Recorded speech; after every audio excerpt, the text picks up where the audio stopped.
বন্ধুরা, একটা ম্যাগি একটা আলু দিয়ে 12 পিস পকোড়া বানানো যাবে। 2 পিস বড় ছেলে হওয়ার সঙ্গে সঙ্গে খেয়ে নিয়েছে, ছোট ছেলেও তাই করেছে, 2 পিস খেয়ে নিয়েছে, আমি 1 পিস খেয়েছি। এখানে প্লেটে আপনাদের সঙ্গে শেয়ার করছি 7 পিস, 12 পিস হয়েছিল। তা পুরো ভিডিওটা দেখার জন্য অসংখ্য ধন্যবাদ। পরের ব্লগে দেখা হবে। নতুন বন্ধুদেরকে জানাচ্ছি আমার পাশে থাকুন, চ্যানেলটিকে সাবস্ক্রাইব করুন, অনুরোধ করছি। বাই। হাই বন্ধুরা, আশা করি সমস্ত বন্ধুরা খুব ভালো আছেন। আমার নিউ ব্লগে সবাইকে স্বাগত। আমার 2 ছেলে আজকে বিকালে উঠেই ঘুম থেকে উঠে বলছে, মা মুখরোচক কিছু খাবো। মুখরোচক আইটেমের জন্য বানিয়ে নিচ্ছি। একটা ম্যাগি ছিল আর একটা আলু নিয়েছি। ম্যাগিটা প্রথমে সিদ্ধ করে নেবো, আলুটাও সিদ্ধ করে নেবো। পুরো রেসিপিটা আপনাদের সঙ্গে শেয়ার করছি, দেখতে থাকুন। বন্ধুরা, আলুটাকে ভালো করে ছাড়িয়ে কেটে নিয়েছি, 4 টুকরো করে নিয়েছি। ম্যাগিটাও ছাড়িয়ে নিয়েছি কোল থেকে। ম্যাগিটাকে গোটা রাখবো না, ভেঙে দেবো।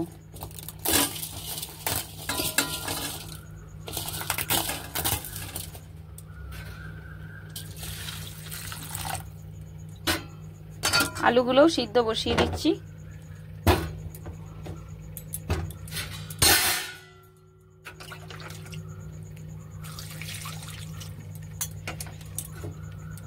ঢাকা দিয়ে দিলাম।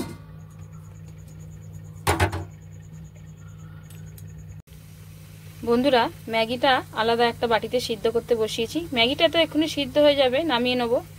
আলুটা কড়াতে সিদ্ধ বসিয়েছি। এটা তো টাইম লাগবে, এটার জন্য অপেক্ষা করতে হবে একটু। দুদিকে দুটো সিদ্ধ হচ্ছে। বন্ধুরা, ম্যাগিটা সিদ্ধ হয়ে গেছে, নামিয়ে নিচ্ছি। বন্ধুরা, আলুগুলোও সিদ্ধ হয়ে গেছে, এবারে নামিয়ে নিচ্ছি। বন্ধুরা, একটা ছোট সাইজের টমেটো কুচিয়ে নিয়েছি, 2টো কাঁচা লঙ্কা, একটা মাঝারি সাইজের পেঁয়াজ ভালো করে কুচিয়ে নিয়েছি জিরে জিরে করে। ম্যাগিটা যে সিদ্ধ করেছিলাম, জলটা পুরো মাম মতন দিয়ে সিদ্ধ করতে হবে। আপনাদের নিশ্চয়ই আন্দাজ আছে একটা ম্যাগিতে কতটা জল লাগে, সেই রকম আমিও জল দিয়ে সিদ্ধ করে নিয়ে নিয়েছি।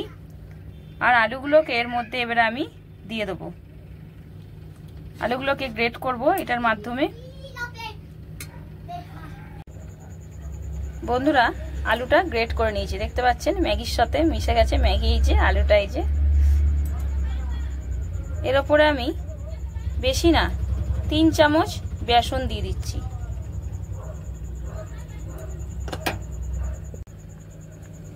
এর ওপরে আমি চাল গুঁড়ি দিয়ে দিচ্ছি। চাল গুঁড়িটা দিচ্ছি প্রায় 5 চামচ হবে, ঠিক আছে। স্টিল চামচগুলোর 5 চামচ চাল গুঁড়ি।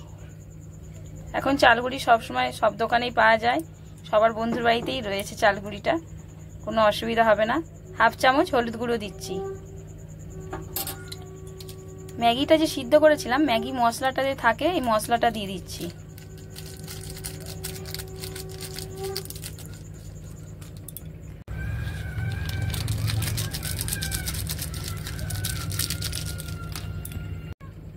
হাফ চামচ নুন দিয়ে দিচ্ছি।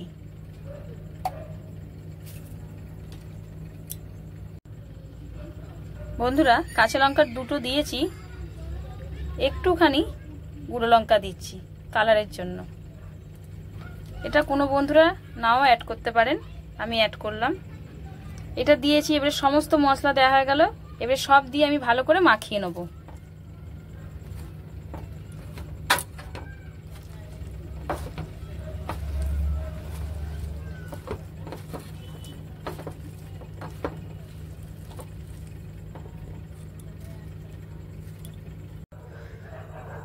বন্ধুরা, ম্যাগি আলু সমস্ত মশলা দিয়ে মাখানো হয়ে গেছে। একটা বাটিতে অল্প করে তেল নিয়েছি, তেলটা আমি হাতে লাগিয়ে নেব আর ডোটা থেকে অল্প অল্প ডেলা করে নেব। বন্ধুরা, আমি প্রত্যেকগুলো এভাবেই বানিয়ে নেব।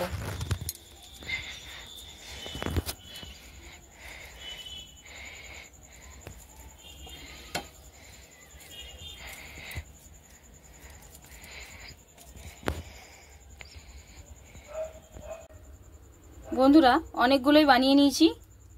এদিকে কড়াতে তেল বসিয়ে দিয়েছিলাম, তেলটাও তেতে গেছে। একটা একটা করে ছাড়ি।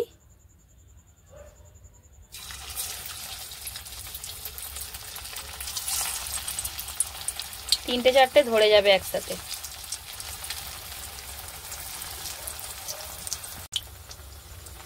বন্ধুরা, তেলটা খুব তেতে গেছিল, তো আমি গ্যাসটা আস্তে করে দিয়েছি। আর যে কোনো ভাজা জিনিস আস্তে করে গ্যাস দিলেই ভালোভাবে ভাজা হয়। বন্ধুরা একটা সাইড হয়ে গেছে, একটা সাইড উল্টাচ্ছি। খুব আস্তে আস্তে উল্টাতে হবে যাতে না ভেঙে যায়।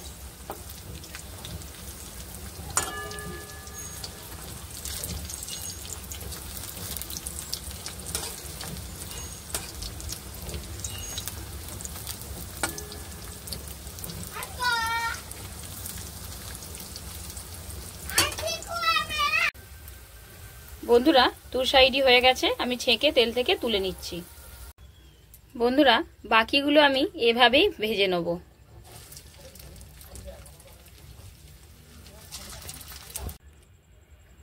বন্ধুরা একটা ম্যাগি একটা আলু দিয়ে 12 পিস পকোড়া বানানো যাবে। 2 পিস বড় ছেলে হওয়ার সঙ্গে সঙ্গে খেয়ে নিয়েছে, ছোট ছেলেও তাই করেছে, 2 পিস খেয়ে নিয়েছে, আমি 1 পিস খেয়েছি। এখানে প্লেটে আপনাদের সঙ্গে শেয়ার করছি 7 পিস, 12 পিস হয়েছিল। তা পুরো ভিডিওটা দেখার জন্য অসংখ্য ধন্যবাদ। পরের ব্লগে দেখা হবে। নতুন বন্ধুদেরকে জানাচ্ছি আমার পাশে থাকুন, চ্যানেলটিকে সাবস্ক্রাইব করুন, অনুরোধ করছি। বাই।